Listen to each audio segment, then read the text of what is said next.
evening, Frantic. I hope you're all keeping well despite what's going on at the moment. I'm here just to continue the story that I believe you heard last week, the story of Joseph. Now, if you can remember last week, we learnt about Joseph, who was about 17 when we first meet him in the Bible, and his whole life story is in Genesis, which is the first book of the Bible. Now, I think you heard last week how Joseph was not a very nice guy, so much so that his brothers sold him to some merchant traders, which isn't great. Well, I'm picking up the story where Joseph sold once more to a man called Potiphar. Now, that's not a name you probably come across very often, but Potiphar was a very important man. He lived and worked in the king's palace. Now, he was the top man. He was very, very important man, was Potiphar, and he worked for the king. He did lots of things for the king, and Joseph came to work for Potiphar. Now, God blessed Joseph a lot over this next time in his life. Everything Joseph did seemed to work well. If he came up with a new plan, it worked well. Whatever business he was doing, it worked well. And God blessed him so much that Potiphar kept promoting him. So he started off in this job, then he got another job, and he kept getting better and better until he was only one below Potiphar himself. He had plenty of money, he lived in the palace, everything was going well for Joseph at this time. However, Potiphar had a wife.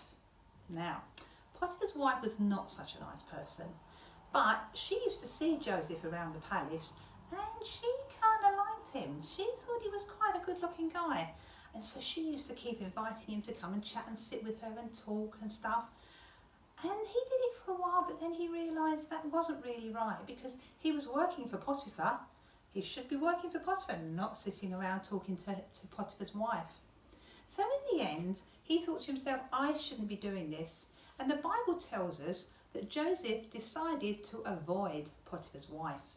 So that's what he did. He used to find out where she was in the palace and just avoid her. That's what the Bible says. But Potiphar's wife didn't like this. She was very angry that Joseph was avoiding her. So she did a bad thing. She told a huge lie. She told her husband that Joseph had attacked her, and it was only when she screamed that Joseph ran away. Otherwise, I don't know what. Sadly, Potiphar believed his wife. Even though she had told a whopper, he believed his wife. Because of that, he was quite upset, and he was angry with Joseph, and he then did a bad thing too. He put Joseph in prison. Now, that's a very unfair thing to happen. Joseph knew that he'd done the right thing. Joseph knew that whatever happened, he should not have done anything different, and he would not have done anything different. And we need to do the same thing. We need to know what's right and wrong. And we do, don't we? We know the right things to do. The right things to do are be kind to people. Perhaps if you see somebody in the playground on their own, go and befriend them. Care for people. Be nice to people. These are all the things that we should do. Maybe some of the things we shouldn't do. Maybe tell lies or be nasty to someone. So we all know the difference, don't we, between right and wrong. Joseph did too, and Joseph did the right thing. Even though the results wasn't ideal, he did the right thing. But fortunately for Joseph, his story doesn't end there, and that's the good news. And you're going to have to wait till next week to find out what happens. Have a good week. See you soon.